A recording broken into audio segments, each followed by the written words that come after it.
Ay, Miss Beautiful, excuse po, 300 pesos to spin the wheel. Spin the wheel. Ay, kasama mo ba? May kasama ka ba? Ate, dito nga tayo. Parang nakaget up ka, ang ganda-ganda ng makeup mo ate. Bibili lang po na. Bibigyan lang. Nakamake parang graduation. Bibigyan ate. Ano pa natin mo ate? Spin mo na yan. Ano kayo mapala natin? Maraming salamat HMR. Ay! Ay, putik ate! Alam mo kung ano na panalunan mo? Basahin mo nga. Aircon po. Aircon, nanalo ka ng aircon na ate. Window type aircon. Ayaw mo? Masaya ka ba? Opo. Ate, ano ba meron sa cellphone mo?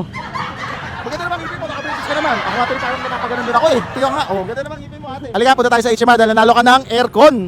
Galing mo ate. Hindi po to prank, nanalo po talaga siya ma'am. So Asia, nininervous ba? Akala mo ba hindi totoo? Kala ko prank lang. Pero kasi nakikita ko yun sa FB. Oh, yun. Pasabi sa yung mother, nakakausap mo ngayon na hindi to prank at hindi ka namin dadaling ko sa dito namin sa HMR. I-claim mo ang yung Aircon. aircon. Siya nanalo ng aircon. Ang tanong, paano mo iuwi yan ate? Papasundo po. Bahala ka sabay mo. Let's go. Okay, congratulations kay ate dahil ikaw ang nanalo ng aircon! Woo! Masaya ka ba? Masaya po. Ba't? Ano po, para may aircon na din po sa may sala namin. Ayun, lalagyan na lang aircon sa... Nag-toothbrush ka ba? Parang nahiya ka. Nahiya. Nahiya. Mahihain lang pala siya. Oo. Itong aircon na to, bago mo maklaim yan, meron pa tayong isa pang challenge. Pag nabuhat mo ang aircon na yan, dodoblehin po natin yan. Then, joke lang. Then, mabigatin natin. Wag, sasakitin mo dyan. Ako nga, sakit na ng tagiliran ko eh. Shoutout po kay mama, may aircon ka na po. Thank you po sa HMR and especially po sa inyo. Yan. Thank you, thank you. Okay mga boss, comment down below sa tayo magpapspin the wheel next. Alam niyo na,